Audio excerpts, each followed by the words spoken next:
Um pastor precisa saber filosofia? Foi essa a pergunta que me foi feita numa caixinha lá de Instagram. Eu respondo bastante coisa lá, então me segue, o link tá aqui na descrição. Mas tem certas coisas, como essa pergunta, que um vídeo aqui responderia muito melhor. E o intuito deste vídeo aqui é mostrar na prática como saber filosofia pode ajudar a vida de um pastor. Ele não precisa saber? É questionável, mas ajudar, putz, ajudar ajuda muito. Em especial, esse vídeo aqui eu quero mostrar como saber filosofia moderna, filosofia contemporânea, ajuda a vida do pastor. Eu vou fazer isso na linguagem do YouTube. Hoje é um livro sobre linguagem, vamos fazer na linguagem do YouTube, vou fazer com o React, mas se você ainda não me conhece, olá, eu sou Victor Fontana, esse aqui é o meu canal, ele pode ser um pouco seu também. Para isso basta que você se inscreva nesse canal, ative as notificações, deixe o seu like, seu comentário, faça parte dessa comunidade, dá uma passadinha aqui na descrição, no primeiro comentário, onde você encontra um link para o meu roteiro de estudos teológicos, onde eu organizo a tua vida de leitura. Tudo que eu já indiquei de livro nessa internet está lá numa sequência para você ler. O custo é baixo, é o preço do próximo livro que você compraria e você evita de comprar e ler besteira. Parte da receita vai para o sustento de irmãos que estão no seminário, que estão fazendo teologia agora. Então, fica feito o convite a dar uma passada por aqui. E este é o livro misterioso do vídeo, que eu só vou revelar no final, então fica até o final que eu vou falar desse livro, um pouquinho sobre ele, e ele também, eu vou deixar o link para você adquirir caso você queira. O React de hoje é sobre o canal A Filosofia Explica, do Felício Molinari, um bom professor de filosofia, desses de rara habilidade de ensino, e de precisão naquilo que ensina. Então, olha só que figura simpática, professor Felício.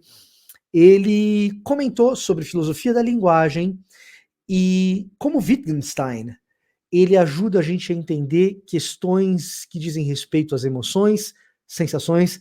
Ele faz isso de modo brilhante, não Wittgenstein, mas o Felício, analisando o filme divertidamente. Então, eu vou rodar o vídeo e vou reagir a ele, e no final desse vídeo eu acho que você vai ter entendido por que filosofia moderna, contemporânea, pode sim ajudar o ministério de um pastor na prática. É filosofia, então prepare-se para um mergulho intelectual. Fácil não vai ser, mas divertidamente eu acho que você vai se deliciar um pouquinho com o Felício. O filme Divertidamente é um filme maravilhoso, mas tem um erro filosófico categórico. Enfim, se você não me conhece, eu sou Felício Molinari, doutor em filosofia, e esse é o canal A Filosofia Explica, o seu canal de filosofia aqui no YouTube.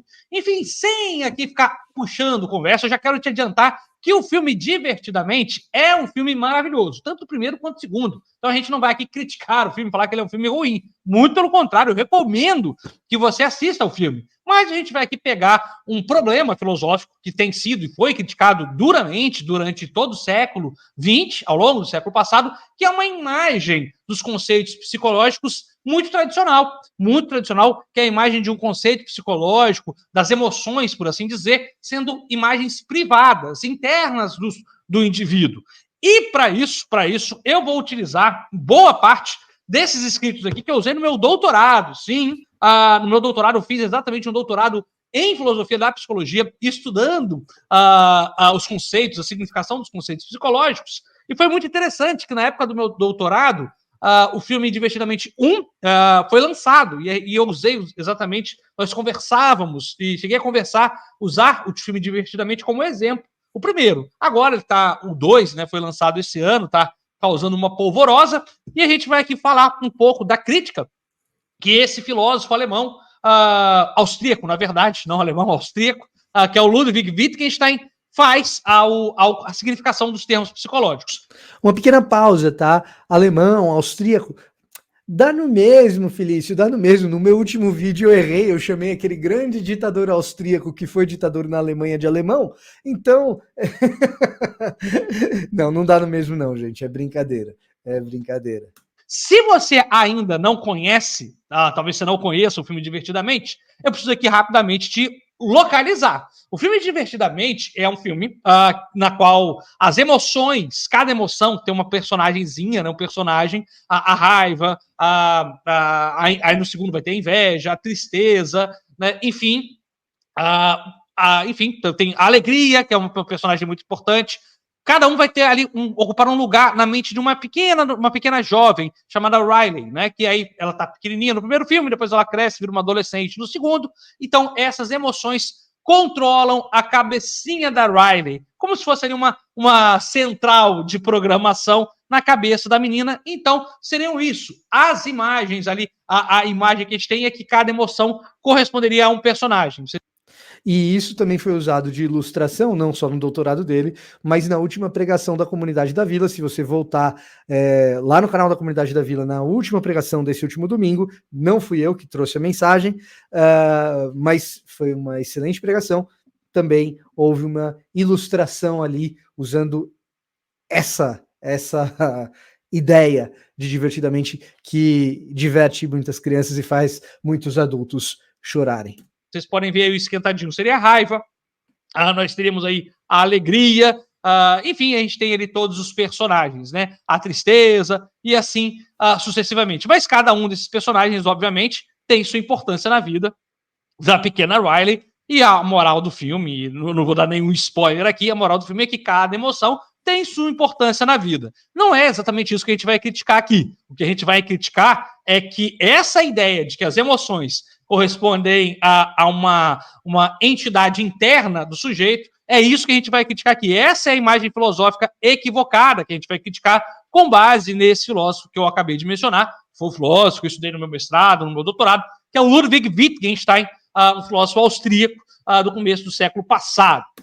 Um pequeno detalhe que o Felício não vai tocar e que eu acho importante aqui, mas que estava uma dica aqui na tela dele, já estava dando a dica, é que o nome em inglês do filme Divertidamente revela um pouco mais esse aspecto, essa ideia, que é a ideia que vai ser criticada, de que sentimentos e emoções são algo que a gente aprende olhando para dentro. O nome do filme é Inside Out, de dentro para fora, e reflete um certo caráter epistemológico racionalista. Opa, estou usando linguagem filosófica aqui, reflete um jeito de pensar que o indivíduo sozinho, olhando para dentro, é capaz de dar nome, é capaz de nomear, é capaz de dizer o que é uma determinada emoção.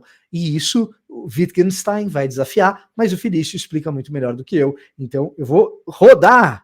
Então, qual é a primeira ideia do Wittgenstein que a gente tem que ficar de olho e analisar? A primeira ideia que a gente tem que ter é a crítica que o Wittgenstein faz a uma imagem tradicional de linguagem que a gente tem não só na filosofia, mas no uso comum.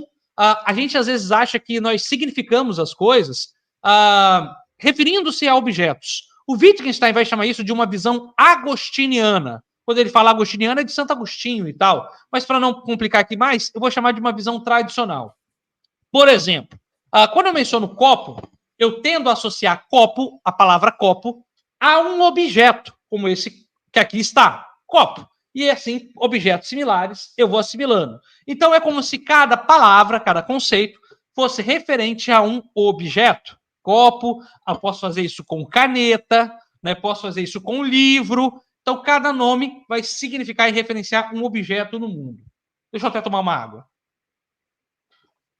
O problema, diz Wittgenstein, é que essa imagem agostiniana, ou essa imagem clássica, ela não funciona para todos os casos. É claro que ela vai funcionar para alguns casos, mas ela não é a única forma de significação dos termos. Vários termos da nossa linguagem possuem significação de outras formas. Por exemplo, os conceitos psicológicos. E é aqui que a gente entra numa esfera muito problemática. Nós acabamos associando essa imagem agostiniana ao conceito mental, a um conceito mental. A gente acha que a nossa mente, os nossos conceitos mentais, eles também são referenciados com uma ideia de conceito e objeto. Traduz-se isso que eu não estou entendendo. A gente acha que quando a gente fala copo, a gente pega um objeto, um nome copo, um conceito copo, e associa a um objeto como esse. E a gente acha que quando a gente fala saudade, por exemplo, ou tristeza, a gente faz a mesma coisa, só que ao invés de se referir a um objeto externo, é como se eu me referisse a um objeto interno. Por exemplo, é como se eu olhasse para dentro, a uma introspecção, e dentro de mim tivesse um objeto interno, privado, que fosse a tristeza. É mais ou menos como que está acontecendo aqui, nessa ideia aqui. Como se dentro da minha cabeça tivesse um objeto. Aqui esses objetos, eles estão animados como personagens, né? Mas como se tivessem personagens ou objetos mentais, cerebrais, que pudessem ganhar esse significado. Muita gente acha, inclusive na psicologia, que a significação dos termos é assim.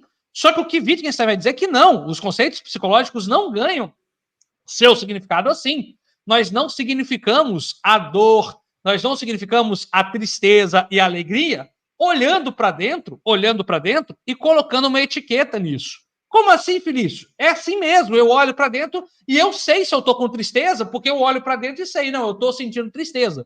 Wittgenstein vai dizer, não, você não olha para dentro. Não é assim que funciona, não existe um objeto dentro de você que se chama tristeza. Não é assim, não é assim. Porque, e aqui a Wittgenstein vai dar um exemplo claríssimo, que é o famoso argumento da linguagem privada, por exemplo.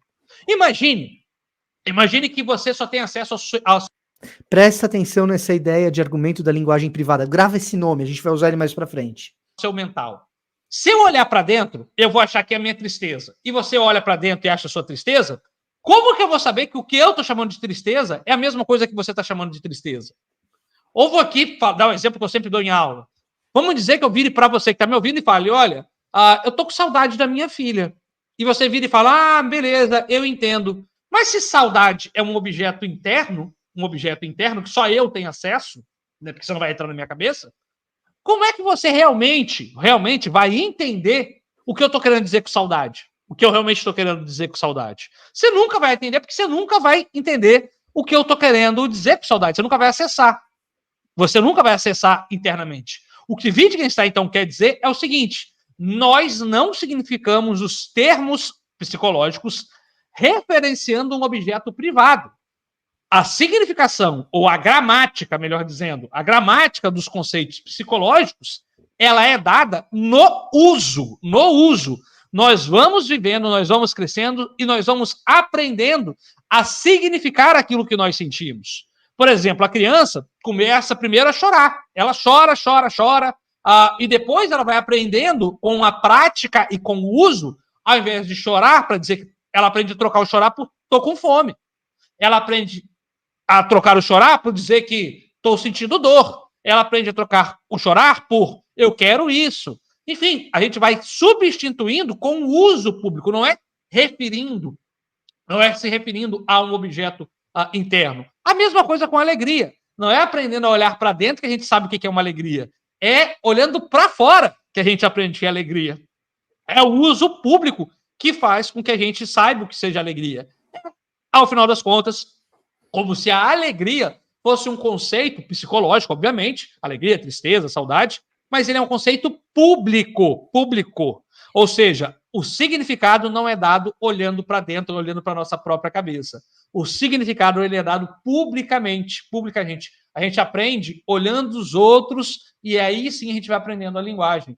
Veja, aqui Wittgenstein dá uma grande contribuição porque ele tira essa ideia de que nós, o sujeito, o penso, logo existo, né, do Descartes. Em outras palavras, eu aprendo o que é a alegria que eu sinto sendo alegre. Agora, eu aprendo a dar o nome para o que eu sinto de alegria, observando a alegria no mundo externo e não no mundo interno, tá? E, portanto, esse exercício de dar nome àquilo que eu sinto é um exercício que nasce da interação pública. Beleza? É o jogo de linguagem de Wittgenstein. Ou o sujeito cartesiano, o cogito cartesiano, essa ideia do sujeito como fonte do conhecimento, né? O sujeito que conhece tudo. Não é o sujeito que conhece tudo, o sujeito não é a fonte primária do conhecimento, nem da significação dos termos. A significação ela é pública, ela é dada no uso público da linguagem. Então, é isso que o Wittgenstein quer dizer, é daí que vem a ideia dele de jogos de linguagem, mas... Guarda, jogo de linguagem, tá? Já tínhamos um conceito, agora temos dois, a gente vai usar isso daqui a pouco. Mas, no fundo, jogos de linguagem é só uma expressão que ele usa para se referir que todo o significado é dado de forma pública num jogo. Por que é jogo? porque jogo tem regras, eu não posso virar e falar que eu estou triste em qualquer situação, existem regras para eu dizer que eu estou triste, regras para eu dizer que eu estou feliz, né? E essas regras são dadas publicamente, não internamente, não é olhando para dentro. Então é esse o erro categórico que eu chamo aqui do Divertidamente. Essa ideia de que nossa cabeça, nossa alegria, nossa ansiedade são inside out, né? Ou seja, dentro fora, que elas começam dentro e de dentro vão para fora, né? Não são bem assim. Essas emoções, então, elas constituem um bom filme, mas são só uma ficção de Hollywood mesmo, uma boa animação de Hollywood, mas filosoficamente na nossa linguagem, na filosofia da linguagem, elas não encontram nenhum fundamento, e eu espero que vocês vejam o filme, né? O filme realmente é bom. O filme é bom, ele te convida a pensar sobre sensações, pensar sobre emoções, e isso é de grande valia. No mundo da filosofia e no mundo da teologia, não é bem assim. Na medida em que a gente aprende a nomear as nossas sensações, a gente faz isso num jogo de linguagem. E isso tem pelo menos uma implicação teológica teórica e uma implicação teológica na prática. Eu vou falar da teórica muito brevemente e vou falar da prática com um pouco mais de substância. A teórica você encontra aqui, ó, em Quem tem medo do relativismo. Se a câmera pegar direitinho e focar, foca para mim, câmera. Isso aí. James K. Smith, Quem tem medo do relativismo. Aqui você vai encontrar uma implicação teórica fundamental dessa ideia de que o mundo da abstração, das sensações, faz parte de um jogo de linguagem e de todo tipo de abstração, na verdade. Um jogo de linguagem que se dá na esfera pública. Qual que é essa implicação teórica importante que você encontra aqui no livro do James K. Smith, um filósofo e teólogo calvinista, reformado, que é o seguinte: sabe aquele papo de que tudo é relativo, que a minha verdade é diferente da sua, que o que é saudade para você pode não ser para mim, o que é amor para você pode não ser para mim? Isso desemboca num relativismo que é ameaçador para a teologia, né? É ameaçador principalmente para uma teologia que crê em absolutos. O James Smith vai usar não apenas o Wittgenstein, mas também outros pensadores para lidar com a filosofia da linguagem e fazer a gente perceber que no jogo social existem regras de linguagem combinadas entre nós, em que, para que haja não apenas comunicação, mas para que haja possibilidade de nomear as coisas das quais a gente está falando, existam regras comuns. A gente chama alegria de alegria porque existe uma convenção a respeito do que alegria é. Eu olho para dentro, eu tenho um sentimento que eu rotulei de alegria, mas para eu aprender esse nome alegria, eu faço isso de modo relativo ao que os outros pensam sobre alegria. E, portanto, existe um combinado público a respeito do que é a tal da alegria. Esse combinado público, ele é um combinado que mata essa relativização de tudo. No jogo da linguagem, a alegria é absoluta. No jogo da linguagem, conceitos teológicos podem ser absolutos, embora contingentes ao jogo da linguagem, tá? E aí, bom, eu vou deixar o link na descrição, o argumento você encontra no James K. Smith, mas contra um mundo relativizador de tudo, Wittgenstein é muito importante, é uma boa fonte. Tá vendo como filosofia pode ajudar a gente na teologia? Isso numa discussão mais teórica e tal, que tem as suas implicações práticas. Agora, uma implicação prática mais direta disso. Bom, uma implicação prática mais direta disso é que o universo das emoções e das sensações é um universo que frequentemente a gente tem a tendência de achar que é individualista, que diz respeito ao indivíduo e a gente quer resolver a gente mesmo, e a própria filosofia da linguagem está mostrando para a gente que o exercício de descoberta das nossas sensações é um exercício comunitário. Opa, isso tem uma implicação teológica prática monumental, na medida em que isso é um convite a entregar-se à comunidade para que a gente perceba quem a gente é e o que a gente sente. para que a gente compartilhe das nossas fragilidades, das nossas vitórias, das nossas emoções, as boas e as ruins, para que a gente não se feche no nosso próprio círculo com medo do outro, mas para que a gente se entregue. É claro que isso tem uma série de riscos, é claro que isso envolve uma série de maturidades, é claro que isso envolve uma série de dores também, e é claro que isso envolve uma série de maturidades para que a gente também não seja vítima de pessoas que tirem proveito das nossas exposições pessoais. Mas o fato é que, na mesma medida, mais ou menos, do que foi pregado no domingo na comunidade da Vila, em que Jesus compartilha dos seus sentimentos mais internos lá no Getsemane, ele convida os discípulos a conhecerem a tristeza profunda da qual ele vivenciava ali. Ele externaliza, eu tô abatido por uma tristeza profunda, venham orar comigo. Ou seja, o universo das sensações merece compartilhar, e um compartilhar comunitário. Não é algo que é resolvido só internamente, meu âmago do ser, e só dentro de um consultório de terapia, embora a psicologia tenha lá suas contribuições fundamentais no âmbito da saúde mental, tá? Mas a gente vai construir teologia prática de modo comunitário, a gente vai construir self de modo comunitário, a gente vai entender quem a gente é de modo comunitário, a gente vai prestar atenção na comunidade para saber o que é alegria e poder nomear a alegria que eu estou sentindo, e a gente vai compartilhar desses momentos. Então, veja só, conhecer filosofia da linguagem, e aqui nesse caso filosofia contemporânea, quem diria, ajuda muito na prática. Agora vamos falar do livro surpresa, o livro misterioso, que eu trouxe, que tem tudo a ver com esse vídeo. Este aqui não é o do Smith, é este aqui, que o link também vai estar na descrição, Enciclopédia de Termos Lógicos Filosóficos, tá bom? Isso daqui é da editora Martins Fontes, a edição é do João Branquinho, do Desidério Murcho e do Nelson Gonçalves Gomes. Isso daqui ajuda demais quando você pega um papo complicado, igual esse do Felício Molinari. Poxa vida, assisti o vídeo, será que eu entendi tudo? Onde eu posso ler alguma coisa a mais? Lembra que eu falei para você gravar alguns dos termos que o Felício utilizou? Esses termos, chaves, você vem numa enciclopédia como essa e pesquisa. Então vamos ver o que diz, por exemplo, a respeito de jogos de linguagem, ou jogo de linguagem.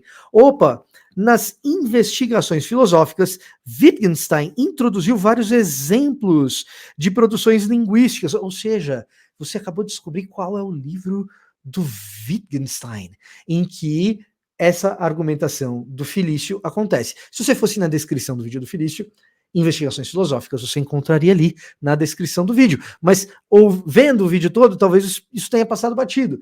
E você pode ler um resumo do que Wittgenstein quer dizer com um jogo de linguagem numa enciclopédia como essa.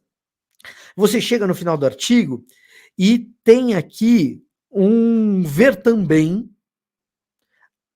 argumento da linguagem privada. Opa, lembra que o Felício falou de argumento da linguagem privada? Tem aqui também. Linguagem privada, vírgula, argumento da. Argumento contido em parte do livro Investigações Filosóficas de Wittgenstein, e ele vai explicar aqui. E aí você se aprofunda. Então, um livro como esse, para você que está se interessando por filosofia da linguagem, putz, é uma mão na roda, é excelente, é fundamental. Você aprende muita coisa, o link está aqui na descrição também. Você aprende, inclusive, poxa vida, eu queria um filósofo mais recente do que Wittgenstein tratando desse assunto. Bom, se você lê a Enciclopédia de Termos Lógico-Filosóficos, você vai descobrir, por exemplo, John Searle, da Universidade de Berkeley, escreve Searle, tá? Que produz literatura nessa área de maneira mais recente e talvez até de maneira um pouco mais acessível do que o Wittgenstein, que é considerado um filósofo aí um tanto difícil, tá? Então, sim, filosofia ajuda pastores, ajuda na teologia, tanto no âmbito mais teórico, como também no âmbito mais prático. Feito o vídeo, espero que seja de grande valia para você que ficou até o final. Considere a hipótese de adquirir o meu roteiro de estudos teológicos, onde você encontra uma lista de livros que você pode ler para sair do outro lado, tanto na teologia como também, em alguma medida, na filosofia. E aqui na descrição tem os links para esses livros aqui, lá na Amazon, onde você tem um preço razoavelmente bacana. Às vezes você encontra mais barato em outros lugares, mas na maior parte das vezes não. Um frete, se você for usuário Prime, gratuito. Esse era o meu recado para hoje. Deixa o seu like, seu comentário. Eu vou ficando por aqui e até a próxima.